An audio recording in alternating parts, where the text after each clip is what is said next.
A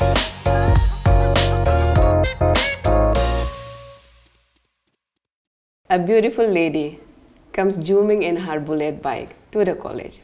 Does it sound like entry of a Bollywood heroine? It definitely does.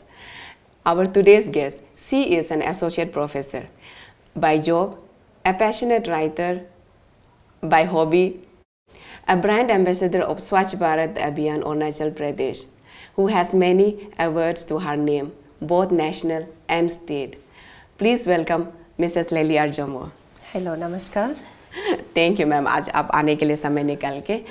तो आज हमारा ये show जो बेसिकली लिटरेचर के लिए है, ऑथर्स का, but your profile is so distinct diverse कि हम लोग सब चीज़ें के बारे में शायद बात करेंगे। तो in the very outside I want to congratulate आपको, many congratulations recent national award के लिए है। आप तो एक बार बताएंगे क्या? जी हाँ, वो जो एक्चुअली वो राष्ट्रीय नागरिक सम्मान है जो कि जस्टिस श्यामाचरण मैत्री नागरिक राष्ट्रीय नागरिक सम्मान इस तरह से है। अच्छा, सो ये काम पौंडीचेरी में हुआ था? जी हाँ, पौंडीचेरी में एक इंटरनेशनल कॉन्फ्रेंस हुआ था। तो जिसमें मैं तो गई थी अपने पेपर, अपना जो रिसर्च पेपर सबमिशन के लिए, वो प्रेजेंटेशन के लिए। तो मुझे वहीं पे उन्होंने मतलब ये सुखद आश्चर्य था, सरप्राइज दिया कि मुझे नेशनल अवार्ड दे रहे हैं। तो बहुत अच्छा लगा क्योंकि ये अवार्ड जो वहाँ जितने भी लोग आए थे उनमें से शायद मैं सबसे यंग थी। बहुत ही वयोवृद्ध, जो बहुत ही मतलब रिटायर्ड प्रोफेसर और बहुत बड़े बड़े लोग थे। तो उन लोगों के बीच मैं बहुत ही खास महसूस कर रही थी। अच्छा लगा मुझे। Wonderful, very proud of to listen that, you know. तो मुझे सबसे पहले मतलब आपका लाइफ मुझे ना जानना है कि childhood, how was your childhood to raise up such a diverse you know like character in you, आपका पास में जो आया, तो ये सब कैसा रहा है, थोड़ा सा हमें बताइए आपका चाइल्डहुड का। मेरा चाइल्डहुड जो है ज़्यादातर फौजी कैंप में ही बीता था। जी, पापा फौजी में कंपनी कमांडर थे। और बचपन से जब से आँख खोली वहीं पे मैं पली बड़ी। और एक्चुअली क्या कहूँ कि हमारे परिवार में एक भैया है, भैया के बाद दीदी, फिर मैं और बहन। तो भैया तो फर्स्ट बेटा, उसके बाद दीदी हुई, उसके बाद लोगों को बहुत उम्मीद थी कि अगला जो है बेटा ही होंगे। तो मेरे ताऊ जी जो पागे बस्ती, बसार, वेस्ट सियांग जिला है ना, डिस्ट्रिक्ट के बसार के, फिर बसार से 5 किलोमीटर अंदर पागे विलेज में शुरू से हेड गांव है अभी भी। तो उनको जो है गालो पूजा पाठ में बहुत ही विश्वास है। तो उन्होंने वहाँ पे चिकन लीवर टेस्ट होता है ना हमारे यहाँ, वो टेस्ट किया कि आने वाला बच्चा कैसा होगा। तो वहाँ पे भी निकले कि बेटा होगा। तो बहुत उम्मीद थी मेरे पेरेंट्स को, खास करके मम्मी को। पापा तो ऐसे नहीं थे कि बेटा ही चाहिए। तो जब पैदा हुई तो मैं निकली तो वहीं पे मम्मी दुखी हुई। तो कहा जाता है, पापा ने कहा और ताऊ जी ने कहा कि अरे वो आयागम है ना, आयागम मतलब हमारे जो डेटीज है, तो वो कैसे झूठ बोलेंगे, चिकन लीवर में बेटा आया है तो ये इस रूप में, बेटी रूप में होने से भी ये बेटा ही होंगे। नो वंडर, ठीक, बहुत इस तरह से बोला। मम्मी को उन्होंने दिलासा दिया तो मम्मी भी खुश हो गई। और मेरा पालन पोषण ज़्यादातर, मेरा जो पर्सनैलिटी है, पर्सनैलिटी बिल्डअप में मेरा पापा का ही हाथ है। बचपन में लोगों को ज़्यादातर पता ही नहीं होता था कि मैं लड़की हूँ, क्योंकि मेरा पालन पोषण उस तरह से हुआ और मैं बहुत ही कॉन्फिडेंट थी बचपन से, खुद को लड़का समझ के, मतलब क्या कहूँ कि मिसअंडरस्टैंडिंग में थी मैं लड़का हूँ। नहीं, मेरे लुक्स भी, बाल वगैरह वैसे ही रखा जाता था। तो एक बार ये घटना जो है वहाँ की महाबलेश्वर की है। तो वहाँ पे हम लोग फौजी कैंप से बहुत रेयरली मतलब शहर की ओर जाते थे सिनेमा देखने। तो ले गए, वहीं पे मैंने एक लड़के की पिटाई कर दी। तो से हाँ, वो लड़का जो अपनी मम्मी के पास जाकर कहा कि मम्मी वो लड़का मुझे मारता है। तो मतलब मेरी हुलिया भी उस तरह से होती थी कि मुझे लोग लड़का ही समझते थे।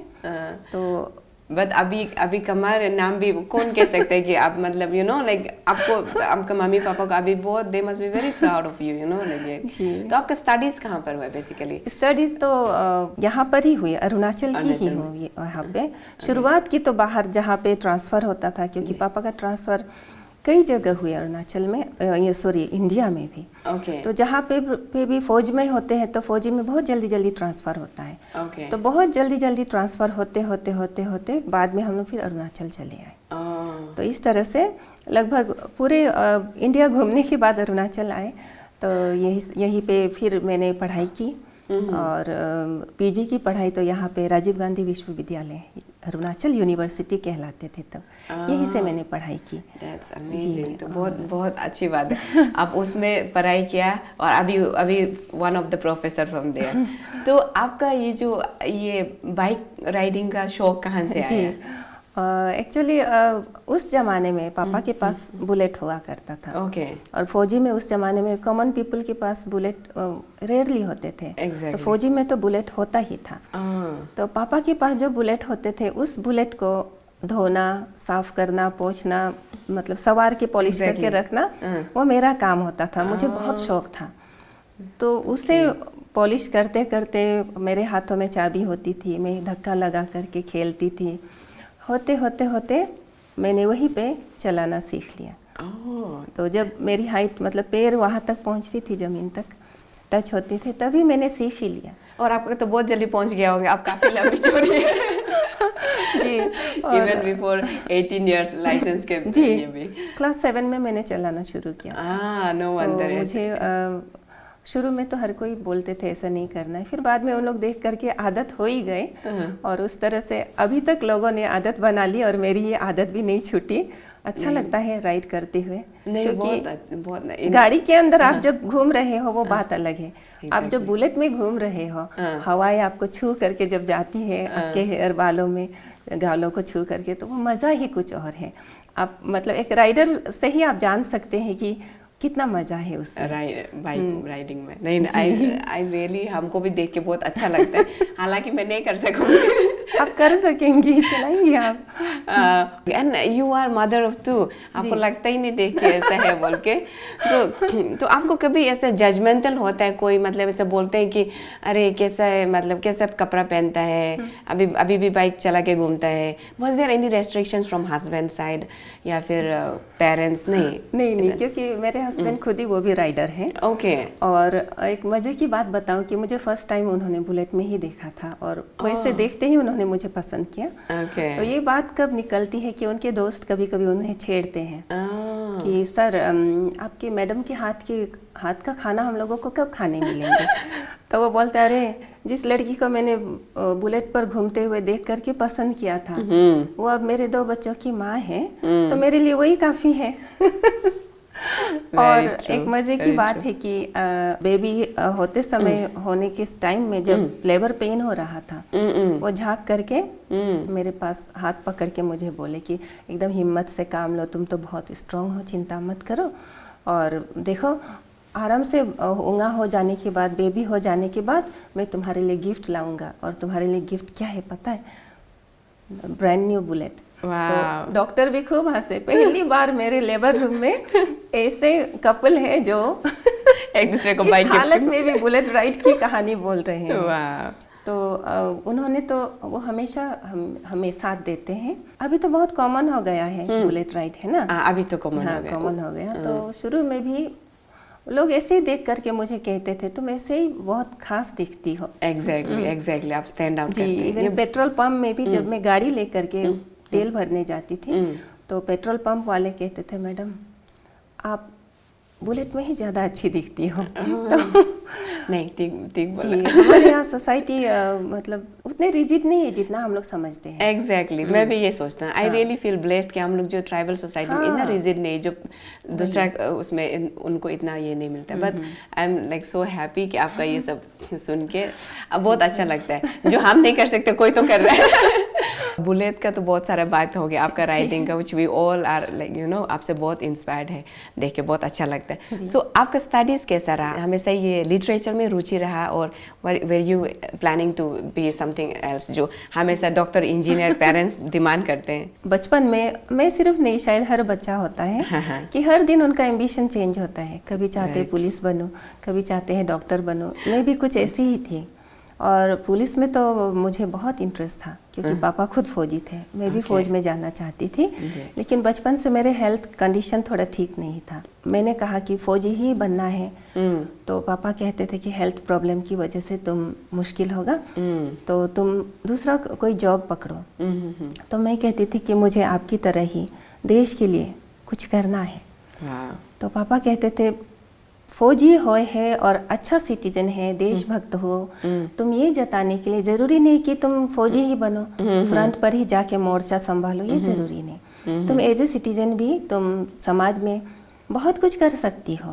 तुम देशभक्ति समाज वाले जो सामाजिक नागरिक है वो भी करते हैं। तुम कुछ ऐसा प्रोफेशन में जाओ जिसमें तुम सिर्फ मतलब ड्यूटी आवर ही नहीं, उसके बाहर भी तुम कुछ कर सको। तभी मैंने सोचा कि मैं प्रोफेसर बनूंगी और मैं यूथ लोग का सब हुलिया ठीक करूंगी। तो मैं अभी भी मैं समझती हूँ कि एक टीचर का काम जो है सिर्फ क्लासरूम तक ही सीमित नहीं है। Very true. क्लासरूम से बाहर भी कई सारी चीजें हैं, कई सारे काम हैं, सोशल वर्क से, जिसमें हम लोगों को इन्वॉल्व होना चाहिए। एग्जैक्टली। आप स्वच्छ भारत अभियान का वो क्लीनिनेस का आपको उसमें स्टेट अवार्ड भी मिला था। जी हाँ। तो अभी तो लोग बहुत ही डस्टबिन यूज करते हैं, लेकिन पहले इस तरह से नहीं थे। जहाँ भी जाते थे यहाँ वहाँ कचरा बिखरा हुआ दिखता था। और जब बाहर जाती थी तो मैं बहुत फील करती थी कि काश हमारा अरुणाचल भी ऐसे साफ हो। डस्टबिन का एक प्रोग्राम हुआ था ये आईजी पार्क में, एक ग्रीन पाइनर्स नाम से हम लोगों का लाइक माइंडेड एक ग्रुप थे, तो उसमें मैं भी थी। तो उसके बाद उसमें मुझे डस्टबिन बनाना मैंने सीखा, ग्रीन डस्टबिन। उसके बाद मैंने सोचा कि कॉलेज से वापस आने के बाद तो दिन भर का समय खाली होता है, तो क्यों ना मैं बनाऊं। मैंने बनाना शुरू किया, बनाया। अपने स्टेट में ज़्यादातर हॉस्पिटल, स्कूल और पब्लिक प्लेसेस में मैंने इंस्टॉल किया। अच्छा। और यहाँ से बाहर मैं कोर्स के लिए भी जब गई, JNU गई और रांची यूनिवर्सिटी, तो वो सब जगह में भी मैं क्लास आवर के बाद फिर वही बनाती थी। हॉस्टल में जब पता चला प्रोफेसर लोगों को, VC को रांची यूनिवर्सिटी में कि कोई लड़की अरुणाचल से आके ऐसे कर रही है, तो उन्होंने मुझे विजिट किया। अचानक मैं पूरी पेंटिंग वगैरह टीना वना लेके बैठी थी, तो उन्होंने कहा अच्छा ये बहुत अच्छा काम कर रही हो, एक काम करो तुम यहाँ भी इंस्टॉल कर दो। मैंने कहा मैं उसी के लिए कर रही हूँ। तो उसके बाद मैं लग गई और उसके बाद लाइक माइंडेड कुछ प्रोफेसर्स मुझसे जुड़ गए और हम लोगों ने डस्टबिन बनाए और वहाँ पे यूनिवर्सिटी, रांची यूनिवर्सिटी में इंस्टॉल किया। और वहाँ के पब्लिक प्लेसेस जैसे कि दशम फॉल्स और हॉस्पिटल और कुछ स्कूल्स, उसमें भी मैं गई और मैंने इंस्टॉल किया। तो आपने वो सबको नहीं छोड़ा, जहाँ भी गया वो अपना उसको लेके गया। और मैं आते हुए आसाम में भी मैंने इंस्टॉल किया बना करके। तो इस तरह से जब गवर्नमेंट को जब पता चला तो उसमें मुझे ये स्टेट अवार्ड के लिए उन्होंने ये किया और स्टेट अवार्ड मिला। तो उससे मतलब मुझे और हौसला मिला और आगे काम करना चाहिए।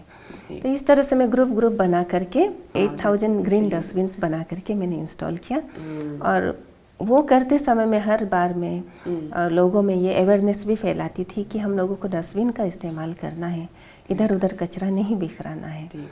आप बुलेट भी चला रहे, ये भी कर रहे, वो भी कर रहे। सो राइटिंग के लिए कब समय मिलते हैं? राइटिंग का शौक जो है, बचपन से मैं कविता तो लिखती थी। और पापा के जो ऑफिसर फ्रेंड्स होते थे उनके बीच कविता पाठ करने मुझे देते थे, तो मुझे अच्छा लगता था। तो इस तरह से बचपन से छोटी कहानियाँ और ये कविता वगैरह मैं लिखती आई हूँ। तो उसके बाद फिर मेरा कहानी वही डस्टबिन पे जाती है। तो मैं कई बार जो है डस्टबिन बना करके जहाँ इंस्टॉल किया वहाँ दूसरी बार जब जाती थी तो देखती थी लोग डस्टबिन को यूज़ नहीं करके तोड़ फोड़ के कोई ले गए या वैसे फेंक के रखा हुआ। तो मैं बहुत घर आकर परेशान होती थी। तो मुझे पापा ने ही कहा कि तुम जिस तरह से समाज में जो गंदगी फैली है उसको तुम हर जगह जा करके तुम कितना सफाई अभियान करोगी, है ना, और ऊपर से फिर डस्टबिन कितना बनाओगी, तुम्हारा हेल्थ, मेरा हेल्थ भी थोड़ा सा प्रॉब्लम होना शुरू हुआ था क्योंकि वो पेंटिंग का जो स्मेल होता है, पेंट का स्मेल। तो पापा बोले कि वो तुम एक काम करो, तुम बचपन में इतना अच्छा अच्छा लिखती थी, कहानियाँ लिखती थी, कविताएं तुम कितना अच्छा सुनाती थी लिख करके, तो तुम लिखना शुरू करो। समाज में भी तो कई प्रॉब्लम होते हैं, तो समाज में भी कई गंदगी होती है। जरूरी नहीं कि तुम्हारे लिखने से उसमें बदलाव आए, लेकिन एटलीस्ट तुम कोशिश तो करो। तभी मुझे आया कि दिमाग में हाँ ये एकदम सही है, मुझे कोशिश करनी है। तो आपने इस तरह से लिखना शुरू किया? इस तरह से मैंने लिखना शुरू किया। और जब लिखना शुरू किया तो बस।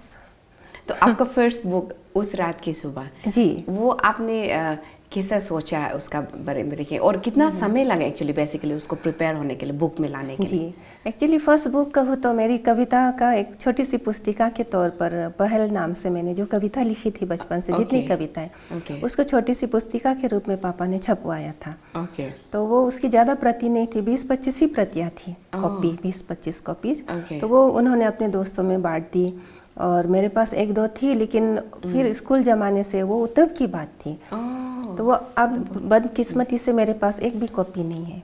तो मैं सोच रही हूँ उसे फिर से छपवाने की, उसमें थोड़ी और कविता और जोड़ करके। तो कहूँ तो वो फर्स्ट होना चाहिए। और सेकंड में फिर रविंद्रनाथ टैगोर की एक नॉवेल है बांग्ला में, छेले बेला नाम से। उसका मैंने बहुत मेहनत से अनुवाद किया था। ये रविंद्र ट्रस्ट वाले वहाँ कोलकाता से, उन लोगों ने हमारे यहाँ के एक कलीग है मैडम के साथ, उन लोगों ने, उनका कोलैबोरेशन था और उसके थ्रू से मैंने उस छेले बेला नॉवेल को, रविंद्रनाथ टैगोर जी का नॉवेल को, उसको अनुवाद किया था, ट्रांसलेट किया। तो छेले बेला का मीनिंग क्या होता है ना? छेले बेला, और छेले बेला मतलब बचपन, जो लड़कपन की यादें। तो उसमें रविंद्रनाथ टैगोर के जो बचपन में उन्होंने क्या क्या किया था, कैसे उन्होंने जिया, उसके बारे में थी। तो वो बांग्ला मुझे पढ़ना नहीं आता था, तो क्या किया था कि उन लोगों ने ऐसे एक व्यक्तित्व को चुना जो बांग्ला को पढ़ करके वो मुझे वो सुनाते थे। और एक प्रोफेसर थे जिन्हें बांग्ला और हिंदी आती थी। तो वो उनका पढ़ा हुआ कहानी को सुन करके वो फिर मुझे हिंदी में बताते थे। और उसे फिर मैं सुनने के बाद फिर मैं रातों रात लिखती थी। तो वो दूसरी पुस्तक होनी चाहिए थी, फिर उसकी भी मेरे पास कॉपी नहीं है, छेले बेला की।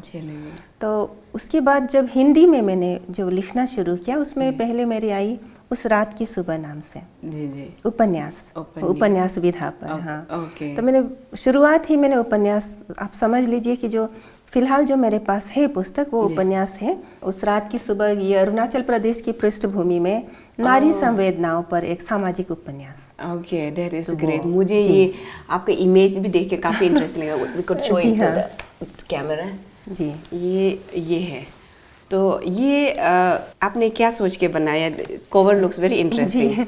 अच्छा, ये जो है ये कवर पेज पे आप देख सकते हैं कि इसमें 2 महिलाएं हैं, क्योंकि मेरा विषय ही है ना, अरुणाचल प्रदेश की पृष्ठभूमि में नारी संवेदना, हमारे यहाँ की नारी का जो रूप है, तो उनके जो इमोशंस हैं उसको मुझे दिखाने थे।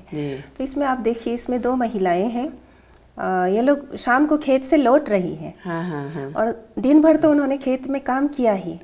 अब लौटते हुए भी वे अपने साथ अपने पीठ पर, सिर पर जो है लकड़ियाँ, टोकरी में हम लोग अबार कहते हैं, इगिन अबार है ना, लकड़ियाँ वो लाद कर आ रही हैं। और दूसरी वाली महिला जो है, इनकी पीठ पर तो लकड़ियाँ है ही, और इन्हीं लकड़ियों को ये दोनों जो है शाम को फिर घर में जला करके रोशनी करेंगे। और चूल्हे में जला करके इन्हीं लकड़ियों के द्वारा ही रात का भोजन पकेंगे पूरे परिवार के लिए। और ये सामने वाली महिला के आगे गोद में एक नन्हा सा बच्चा भी है।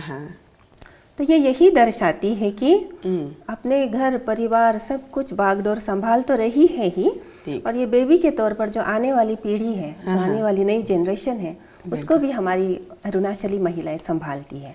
बहुत सही तो कहा। ये पेंटिंग जो है मेरे कलीग है दुली अत्तर, तो वो बहुत अच्छे पेंटर हैं। तो ये उनकी पेंटिंग है, बहुत पुरानी पेंटिंग है, लेकिन मैंने उनसे बहुत मिन्नतें करके मुझे ये पेंटिंग इतनी पसंद आई और इतनी रिलीवेंट लगी मेरे टॉपिक से ना, उपन्यास की, कि मैंने उनसे ले ली। और ये मेरे मुख पृष्ठ पर, मेरे बुक में यही है। जी, आपका ये जब बुक, ये जब आप मैन्युस्क्रिप्ट में था, किसी ने आपके लिए एडिट किया ना, आपने खुद से प्रूफ रीड किया? मैंने खुद ही किया। आपने खुद से किया? क्योंकि मुझे क्या लगा कि मैं अच्छी राइटर तो हूँ नहीं, शुरुआत नहीं पहली तो किसी को मैं तकलीफ देना नहीं चाहती थी। मुझे लगा कि मैं किसी को दूंगी, उन्हें तकलीफ होंगे। मैंने सोचा कि कोशिश ही क्यों ना करूं। मैं अभी भी खुद को राइटर नहीं समझती, बस मैं प्रयास में लगी हुई हूँ। एंड रेस्पॉन्ड इज अमेजिंग जी हाँ, बहुत बहुत क्योंकि अच्छा। इसमें विषय ही ऐसा है। हमारी रोजमर्रा की जिंदगी में महिलाएं कितनी बागडोर संभालती है। नहीं, वेरी ट्रू। आप मार्केट में जाइए, सब्जी से लेकर के सब कुछ, इवन मीट, बड़े बड़े जो मिथुन वगैरह तक महिलाएं खुद काट करके बेच रही होती है। मुझे, मेरे मन में उन लोगों के लिए बहुत श्रद्धा है, और वो ऐसे करके अपने लिए नहीं कमा रही है, वो अपने पूरे परिवार के लिए कमा रही है। बहुत बहुत तो सही बोला। उनके बच्चे जो है इंजीनियरिंग कर रहे हैं, मेडिकल पढ़ रहे हैं, लेकिन माएँ हमारी जो अरुणाचली माताएं हैं इतनी मेहनत कश है कि वो इस तरह से कमा करके बच्चों को पालती है कि उनके हाथों में जैसे दूसरे राज्य की महिलाओं की तरह मेहंदी नहीं सजती है, नहीं सजती, छाले और घुट्टे शोभा देती है। कितने यहाँ पर होते हैं ना, वो सब देख करके मुझे इतना अच्छा लगा कि मैंने सोचा इन महिलाओं को समर्पित करते हुए मुझे कुछ तो लिखना है। आपसे सुन के इतना मुझे अच्छा लग रहा है। I want to listen one this thing. काश मैं हिंदी में इतना अच्छी होती, मैं इतना अच्छा नहीं हूँ रीडिंग में। सो आई वुड रिक्वेस्ट कि आप हमारे व्यूअर्स के लिए और हम सब के लिए एक फ्रेज पढ़ाइए, आपका फेवरेट वाला रीड कर दीजिए। जिससे मैंने अभी कहा था कि हमारी महिलाएं बहुत मेहनतकश होती हैं, और उसके बावजूद भी कई बार महिलाओं को पत्नी के तौर पर वो स्थान नहीं मिल पाती जिनकी वो हकदार है। तो इस तरह से मतलब समाज में जो मैंने देखा वही मैंने लिखा है। और मैं दोबारा कह रही हूँ, मैंने इस पर किसी को मैं दोष नहीं दे रही। हर किसी की ज़िंदगी की अपनी अपनी कहानी होती है। लेकिन जो मैंने देखा उसमें जो मैंने महसूस किया वो उपन्यास में मैंने लिखा है। यहाँ पर दो पात्र हैं, जो याकेन और यातर के बीच जो बातचीत चल रही है वो मैं आपको सुनाना चाहूँगी।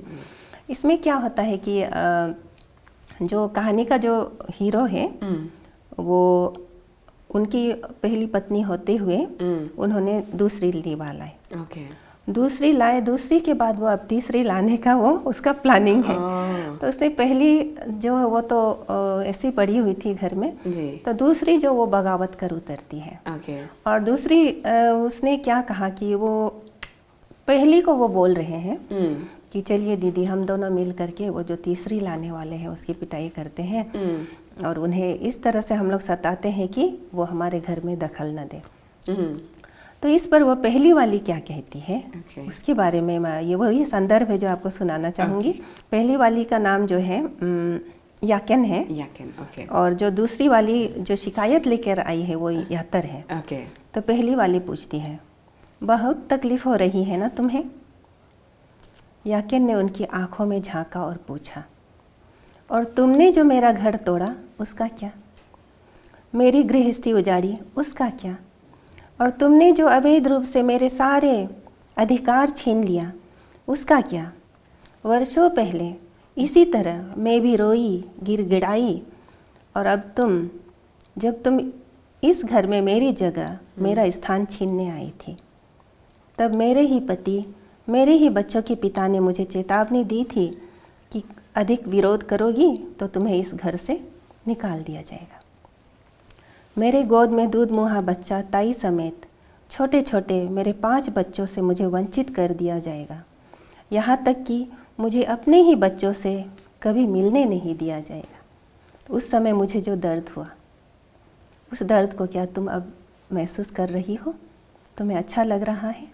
तो ये बात है इसमें। ये तो इमोशनल कर दिया आपने। हाँ, वो इसमें कहती है कि जिस तरह जिस दिन मेरे पति ने तेरे लिए मुझे ठुकराया, हाँ तुम्हारे लिए ही मुझे ठुकराया, जिसने मुझे किशोर अवस्था में विधिवत घर में प्रवेश मैंने यहाँ किया, उसकी धर्मपत्नी के रूप में जब मैं यहाँ आई थी तो मुझे पूरा भरा पूरा परिवार मिला था। मेरा काम होता था उन सब के लिए खाना पकाना, बूढ़ी सास की सेवा करना, बूढ़े ससुर को समय पर अपोंग तैयार करके पिलाना, घर के सभी पालतू जानवरों की देखभाल करना, सुअरों को दाना देना, खेतों में जाकर काम करना और जंगल से घर के लिए लकड़ियाँ बीन कर लाना। इन सभी कार्यों को मैंने अपना परम कर्तव्य समझकर हमेशा जी जान से मैं अपना कर्तव्य निभाती आई। ऐसा एक दिन भी शायद न बीता हो जब मैंने सुबह सबसे पहले न जागी हो और रात को सबके खा पी कर सो जाने के बाद ही मैं सोई। हमेशा औरों को खुश रखने के चक्कर में मैंने कब खुद को भुला दिया मुझे पता ही नहीं चला, और कब मेरा अपना ही पति मेरी ज़िंदगी से दूर होते गए मुझे पता ही नहीं चला, और कब मैं उनकी पत्नी अर्धांगिनी से लेकर पहली पत्नी के रूप में कहलाई जाने लगी मुझे पता ही नहीं चला। Oh my God, this is so emotional. Thank you so much. बहुत अच्छा लग रहा है. So viewers, to break this, I don't want to break this momentum, but it is high time we take one break. Thank you so much.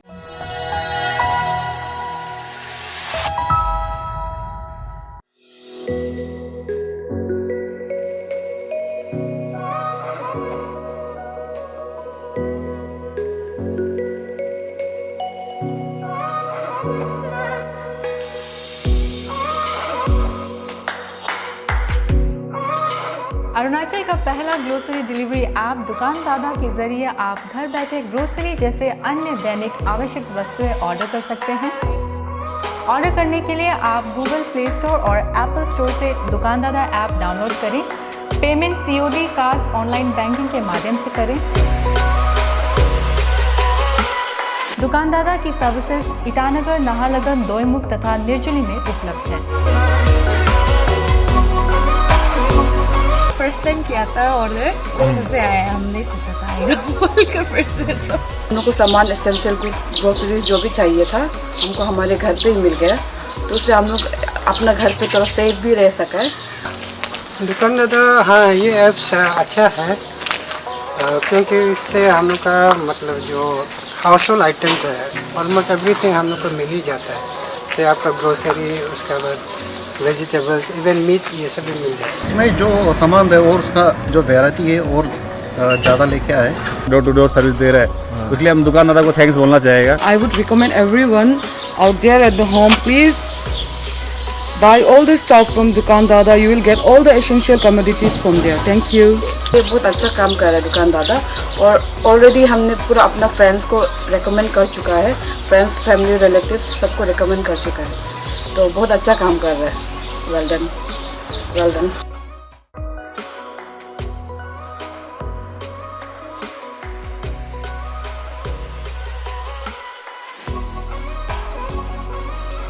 Welcome back to the Authors with Alison Valley. Today we are in conversation with Lily R. Jomo.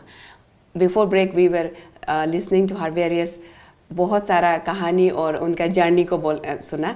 Now moving on in depth, how she deals with the daily hurdles of writing.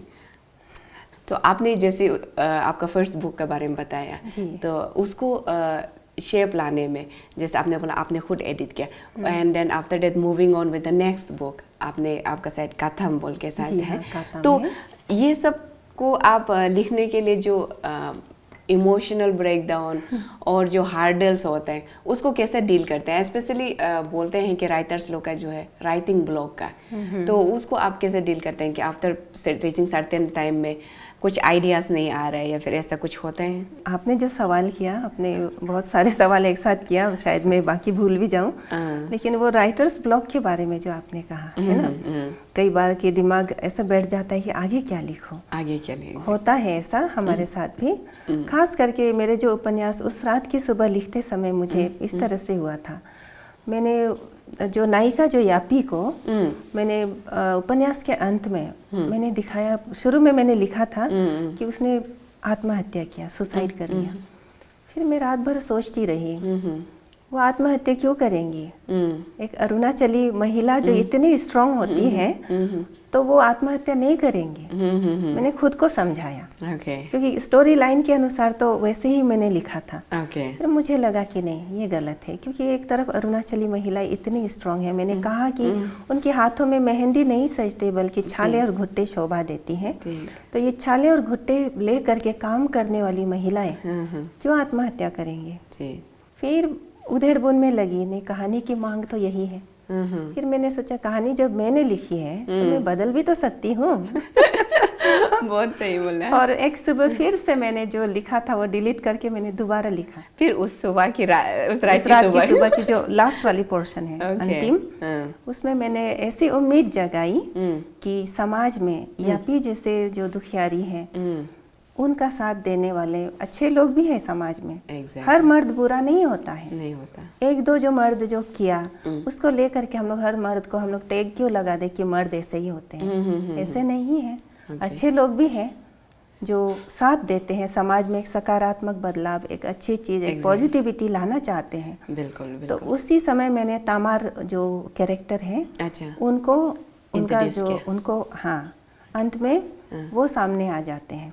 Okay, तो इस तरह से मैंने कहानी को बदला।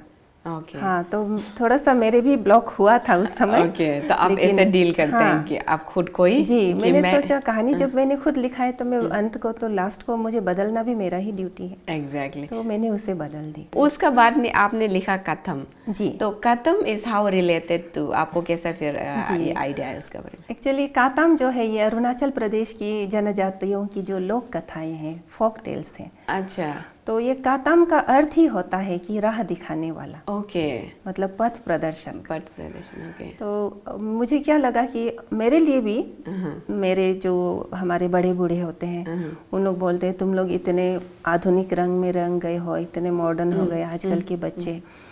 कई बच्चे तो अपनी भाषा बोली नहीं बोलते, ठीक है ना, नहीं बोलते, और उनको जो अपने कल्चर के बारे में भी पता नहीं होता है। अपना फेस्टिवल में बच्चे जाना पसंद नहीं करते, है ना, अपनों के बारे में जानना पसंद नहीं करते, अपनी जड़ों से कट गए हैं। ठीक, बिल्कुल, ये भी हाँ, तो कई बड़े बूढ़ों को मैंने ऐसे कहते हुए सुना था। तो मैं बहुत लकी रही। तो मेरा बचपन जो है, हम लोग पापा का ट्रांसफ़र होते ही रहता था। लेकिन मेरी मौसियाँ, मेरी मम्मी जो है हमेशा हम लोगों को फोक टेल्स, कहानियाँ सुनाया करते थे। ओके। और जितनी भी कहानियाँ मैंने अपने पापा से सुने, मम्मी से सुने, मौसियों से सुने, तो उन कहानियाँ जो मेरे जेहन में रह गई। ओके। और मैंने क्या देखा आज के ज़माने में, ये शायद आपके साथ भी, मेरे साथ भी होता होगा, हम मम्मियों को समय ही नहीं है बच्चों को कहानियाँ सुनाने की। बिल्कुल, बिल्कुल। क्योंकि रोज़मर्रा की ज़िंदगी में ऑफिस जाते हुए इतनी वहाँ से थक कर वापस आते हैं और मोबाइल व्हाट्सएप पे इतने बिजी हो जाते हैं। मतलब आज के ज़माने में माँ नहीं होती, आना नहीं होती, मम्मियाँ होती हैं। और इन मम्मियों को फुर्सत नहीं है बच्चों को कहानियाँ सुनाने की। ठीक। तो ऐसे में हम लोग फिर बच्चों से क्या शिकायत करेंगे कि जड़ से कट गए, अपने कल्चर मालूम नहीं, अपनी कहानियाँ मालूम नहीं। तो मैंने सोचा कि क्यों ना बच्चों के लिए ही कम से कम उन कहानियों को जो मैंने सुना बचपन में, उनको, फोक टेल्स को, उन लोक कथाओं पर मैं पुस्तक लिखूं। ओके। मेरी ये प्रयास है कि इन्हीं कहानियों के द्वारा मैं बच्चों को फिर से, हमारी जो नवीन पीढ़ी है अरुणाचल प्रदेश की खास करके, उन्हें अपनी कल्चर की और अपनी संस्कृति की ओर खींच लाऊं। अच्छा, अच्छा। तो कातम में कुल मिलाकर के 20 कहानियाँ हैं। 20 कहानी, ओके। तो इसमें जो मोपिन, जो गालो लोक कथा है कि मोपिन त्योहार तो मनाते हैं हम लोग, तो लेकिन हाँ, ये त्योहार मनाना कैसे शुरू किया, इस पर आबोतानी से जुड़ी हुई कहानी है, इस पर मोपिन कहानी है। फिर दे तामी और रोसी तामी, अच्छा, ये भी लोक कथा। उसके बाद ग्याकर सिंगी, हमारे जो लेक है, सुनते हैं, बहुत कम लोगों को पता होगा कि ये गंगा लेक जो कहते हैं ये ग्याकर सिंगी है एक्चुअली। तो ग्याकर सिंगी पर ही ताई बीदा और मिथुन, अच्छा, अच्छा, ये कहानी है। ओके। और तापो और याक, और निकाम पूर्वो, और तानी और तारो, और देगो गोक, देगो गोक। देगो गोक मतलब मिट्टी फट जाए, अच्छा, और उसमें तानी जो है छुपकर तारो जो है समा जाए, इससे कहानी है। तानी तारो की दोनों लड़ते रहते थे, उससे देगो गोक नाम से, उसी नाम से मैंने जानबूझकर टाइटल इसीलिए डाला कि ये शब्द बच्चों को भी याद हो। ओके। उसके बाद आबोतानी का विवाह, ओके। फिर दोनी मुमसी, निदुम और निंगुम, लिंगो तापो, तेरी आने जो निशी लोक कथा है, देवो कोम्बो और कोकोरेको। ये भी मैंने जानबूझकर, हमारे यहाँ क्या होता है कि जब सुबह मुर्गे बांग देते हैं तो बच्चे बोलते हैं ना कोकोरेको, उसी को मैंने, उसी बच्चों की जुबान में ही मैंने कोकोरेको इसीलिए लिखा। ये कहानी भी बहुत खूबसूरत है। ओके। और रिली दुमची, ये आबोतानी की कहानी है। ये भी जब बंदर जो है इस धरती पर बहुत उपद्रव मचाया, और आबोतानी अकेले इंसान थे, तो इन बंदरों को किस तरह से उन्होंने इस खात्मा करने की ठानी, वो रिली दुमची में ही है। उसके बाद बोगुम होत्तुम और दोम मीरा। अच्छा। बोगुम होत्तुम बहुत ही जाने माने वीर पुरुष थे, अच्छा, और दोम मीरा से उनकी दुश्मनी थी। तो किस तरह से ये सब, ये इस कहानी में है। उसके बाद लुरुम बर्ज की कहानी है जो निशी लोक कथा है। अच्छा, अच्छा। बहुत खूबसूरत कहानी है ये भी। एग्जैक्टली। हाँ, तो उसके बाद ज़ॉम्बी है, फिर तित्तुमिर, बच्चों को डराते हैं ना तित्तुमिर, और किस तरह से पर्वत बना इस धरती पर। इन सब चीज़ों पर मैंने ये लोक कथा का ये संग्रह जो मैंने लिखा है काताम नाम से। बहुत अच्छा लिखा। अभी हम आपका यहाँ से भी बाद में थोड़ा देर सुनेंगे आपका रीडिंग। आपको ऐसे राइटर क्या लगता है कि यहाँ में इसका प्रोफेशन मार्केटेबल है अरुणाचल में? सच बोलना चाहती हूँ, दर्शकों मुझे माफ़ कीजिएगा। हमारा अरुणाचल एक ऐसा स्टेट है जहाँ आपको बुक स्टोर कम दिखेंगे, लेकिन वाइन शॉप गली गली में है। Very true. तो लोग पढ़ते ही कहाँ है, वो भी है। वही मुझे बहुत हैरत होती है। ठीक ठीक। मैंने जब लिखा तो मैंने मार्केट को सोचा ही नहीं था। मैंने अपने खर्च पर ही ये पुस्तक, उस रात की सुबह में मैंने बहुत खर्च किए। एग्जैक्टली, ऐसा हुआ होगा। हाँ, और पापा से मैंने पैसा मांगा था तो उन्होंने कहा था कि अब दे रहा हूँ और मैं नहीं दूंगा। और सचमुच ये बुक रिलीज होते होते पापा भी चले गए। तो वही कोशिश में हूँ कि मेरे लिए यही लाभ है कि कोई इसे पढ़े, बच्चे पढ़े। इसलिए मैंने किताब की जो जितना खर्चा हुआ उससे भी मैंने याद ही नहीं की, और बहुत कम खर्च, मतलब कम पैसा लगा है कि बच्चे अपनी पॉकेट मनी से भी खरीद सकें। एग्जैक्टली। और एक बार ये पुस्तक जब रिलीज हुई उस रात की सुबह, उसके बाद ही मुझे कई सारे अवार्ड मिले। तो उसके बाद रिटर्न थोड़ी सी पहचान बन गई। तो उसके बाद जब मैंने दूसरी पुस्तक लिखी तो पब्लिशर खुद ही मुझे कांटेक्ट करते थे कि आपकी पुस्तक जो है हम पब्लिश करेंगे। तो ये काताम किसने पब्लिश किया आपका? इसमें 1 रुपए भी खर्च नहीं हुआ। इसमें अनुज्ञा बुक्स है, नई दिल्ली में बहुत जाने माने पब्लिशर है। ये बुक उन्होंने पब्लिश की। अनुज्ञा पब्लिशर, वेरी गुड। तो ये ऑलरेडी एक रिकॉग्निशन, एक पार्ट ब्रेकिंग बन गया आपके लिए वो काताम जैसा ना, एक रास्ता बन जाता है। एक रास्ता बन जाता है। ये बहुत सही कहा कि पहले स्ट्रगल करो, फिर उसके बाद लोग आपको रिकॉग्नाइज करेंगे। आपको कौन 3 फेवरेट राइटर्स है, जो ऑथर्स है जिसका आप पढ़ना पसंद करेंगे एंड यू वुड सजेस्ट कि व्यूअर्स को कि उन लोग भी पढ़े? ऐसे तो मृदुला गर्ग की कठगुलाब मुझे पसंद आई, और मन्नू भंडारी के भी बहुत अच्छे लिखते हैं। और मैंने पढ़ने के लिए तो कोई भी किताब पढ़ी है जी, उसमें से कुछ ना कुछ नॉलेज तो आपको मिलेंगे ही। और मैं तो आपको ही सजेस्ट करना चाहूँगी कि इस तरह के प्रोग्राम में आप जुमसी सीराम को जिससे भी हो लाइएगा। उनका काम ही है खेती करना। ज़्यादा पढ़े लिखे भी नहीं है वो।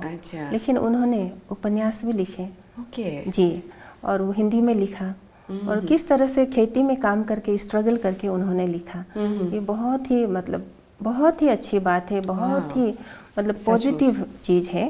हाँ, कि ज़्यादा पढ़े लिखे नहीं हो करके भी वो लिखते हैं। एक तो जुमसी सीराम है, और एक है स्वर्गीय अन्नू बासार, जुमकर बासार है, जो अन्नू नाम से बहुत मीन्स हमारे अरुणाचल में कम लोग जानते होंगे, लेकिन हमारे बासार इलाके में सब लोग जानते हैं। तो बहुत अच्छी शायरी वगैरह वो उर्दू में लिखते थे। उर्दू में लिखते थे? हाँ, तो उनकी स्क्रिप्ट जो है देवनागरी हिंदी होते थे, लेकिन उनका जो भाषा उर्दू, तो वही पहले कवि और शायर होंगे अरुणाचल से। बाकी लोग जो लिखते हैं तो उन लोग तो लिखते ही हैं, है ना, बड़े बड़े राइटर। लेकिन इन लोगों को भी लोग पहचानना बहुत जरूरी है, जहाँ तक मैं महसूस करती हूँ। Actually going out of the big topic, हम जानना चाहते हैं आप टाइम कैसे मैनेजमेंट करते हो? So how do you manage time for this writing and all? आप कैसे करते हैं? हर किसी को दिन में 24 आवर्स ही मिलता है। ऐसा नहीं कि आपको 30 आवर्स मिले, मुझे 24 आवर्स मिले, है ना। तो इस 24 आवर्स से समय निकालना हम लोगों के ही ऊपर है। तो मैं तो बहुत सुबह जागती हूँ, मैं 3:30-4 बजे तक जाग जाती हूँ। उसके बाद नहाने के बाद थोड़ी इधर वॉकिंग एक्सरसाइज वगैरह करने के बाद मैं बैठ जाती हूँ, लग जाती हूँ जो दिमाग में जो विचार है उसे उतारने में, शब्दों के रूप में। तो वही है बात कि जब वो पुस्तक के रूप में आते हैं तो आप लोग को दिखती है। तो अभी कमिंग टुवर्ड्स एंड में एक लास्ट क्वेश्चन कि आपको जब एड्रेस करेंगे लोग, आपको as a writer, a professor, एक सोशल वर्कर, या फिर आपको एक लाइक बुलेट क्लब का भी आप मेंबर है, तो एज ए राइटर आपको क्या एक तो सुइटेबल होता है? You will click this is me. जी, मुझे तो तुम्बम रिवा लिली के नाम से ही आप जाने वही काफ़ी है। Okay, thank you so much. तो बहुत अच्छा लगा आपसे डिस्कशन करना। Before going I want to request कि आप मुझे एक और हमें ना पढ़ के सुनाए पन्ना। अच्छा, आपका फेवरेट उधर से। मैं काताम से सुनाती हूँ। हाँ, है ना? काताम से। जितने भी अरुणाचल में जो तानी क्लेन है, जी जी, उसमें खास करके हमारे गालों में ये मानना है कि पूरी सृष्टि किस तरह से पैदा हुई और उधर से मैं कैसी पैदा हुई। ओके, है ना? उसको मैंने अपनी कहानी ये आबोतानी का विवाह नाम से है, उसमें मैंने लिखा है। पहले सिची, अच्छा, है ना, सिची को गिनते हैं, जेनेलॉजी जब गिनते हैं तो इसे अलग अलग जगह में, जैसे आलो में पख्तू बांगो वहाँ अलग गिनते हैं, बसार तरफ थोड़ा उनकी गिनती थोड़ी हल्की सी बदलाव होती है। ये वैसे मतलब ऑलमोस्ट सेम ही है लेकिन थोड़ी बहुत बदलाव के साथ। तो पहले सिचे, सिचे से चीरे, चीरे रेबुक, रेबुक से पैदा हुए बुगरे, बुगरे से रेनी, रेनी को तानी भी कहते हैं। तानी के एक भाई हुआ करता था तारो, तानी तारो।